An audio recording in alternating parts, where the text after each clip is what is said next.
everyone. On the eve of the Emirates Melbourne Cup, my name's Nigel Carmody. Joining me, David Hayes from Lindsay Park to take a look at the runners on Emirates Melbourne Cup Day. And David, a successful derby day on Saturday, particularly the win of Scheidel, and looking forward to the Shadwell colours being very prominent tomorrow. Yes, we've got 5 or 6 very good runners for Shadwell, and you'd like to have a good day for Sheikh Hamdan. He's such a huge owner.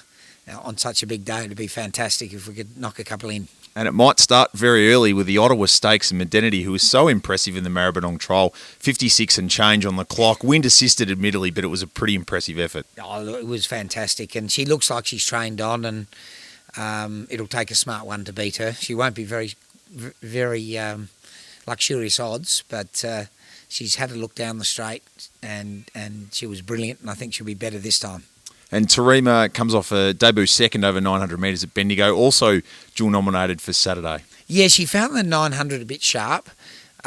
We put her in this race for insurance. I don't think she could beat the stablemate, and we've got a dually entered in the Maribyrnong Plate on Saturday, and I'm leaning to go that way. I just want to look at the noms, and we'll make a decision in the next couple of hours.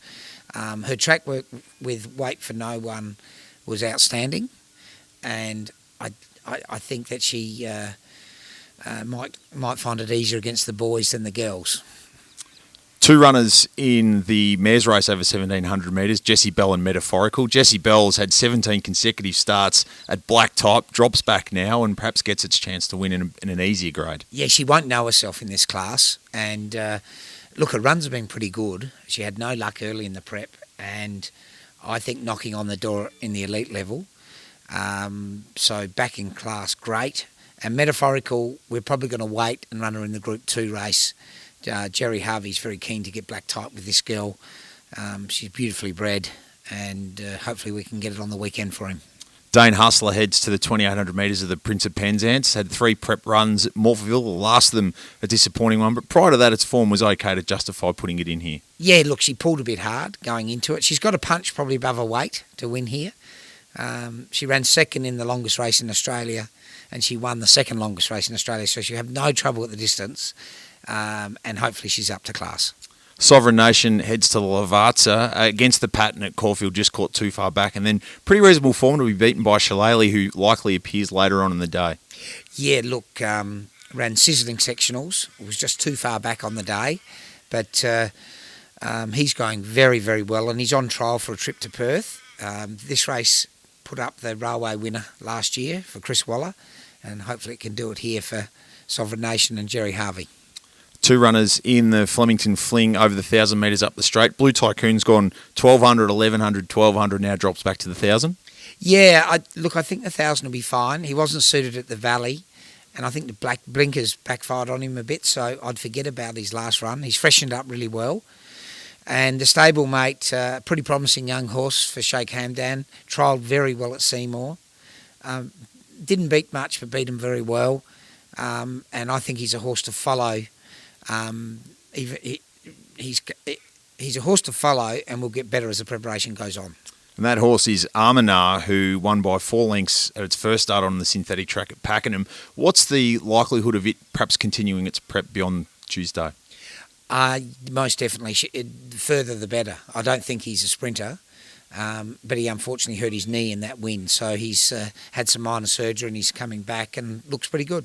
Zamzam got caught in the slow lane on Cox Plate Day, but still finished reasonably close in that race. First go at Flemington, what can we expect? I think 1,400 at Flem will suit her. She's drawn a bit awkwardly. Her best form, 13 a Blue Diamond and a stakes winner, is good enough in a race like this, but she does need to improve a little bit on her recent runs. To the Emirates Melbourne Cup, and Al Moonquith was the only horse to break 12 seconds for the final 200 metres in the Caulfield Cup. It was a slashing run. It's coming in 5th up. I think it was 4th up into the Melbourne Cup last year. Just tell us about the preparation it's had over the last couple of weeks since that Caulfield run. Yeah, well, going into it, we're under no pressure with the horse because he was qualified, and that's a real bonus that you don't have to peak them in October or late September to get in the race. So he's been a bit behind in condition on purpose. From the Bart Cummings to the Caulfield Cup, he made significant improvement and ran the Scorcher and was a bit unlucky. Probably should have ran second.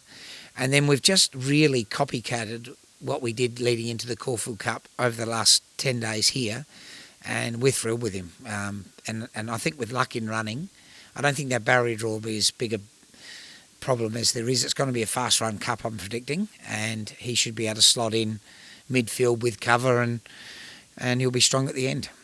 Do you take some comfort out of its Sandown Cup win perhaps last year? It clearly will get 3,200 metres, no problem tomorrow. And as you said, perhaps no issues with a fast run cup, particularly with some of that speed drawn outside it. Yeah, look, he overseas, he ran over 3,000 metres. Sandown Classic, he was very good last year. And just forget he ran around in the Melbourne Cup last year. He got shuffled back behind United States, right back to last in a farcically run cup, and still worked to the line with United States pretty well. And they both turned out pretty good horses. Hopefully Sophie's work at the barrier draw can deliver another Melbourne Cup 22 years after Jeun's win. David, 2 runners in the James Bogue Premium. Jack and Obey, it's 9th run for the prep, and it's had a familiar time of running in this race over the past couple of years. It was admirable in the Toorak. Yeah, he was. He got caught very wide and had no luck, but he's got a bad barrier and he could get caught wide again. But he does make his own luck at this distance. He can roll forward and sit right on top of the pace. If it rains, it'll enhance his chances, and back in class. So I wouldn't discount him.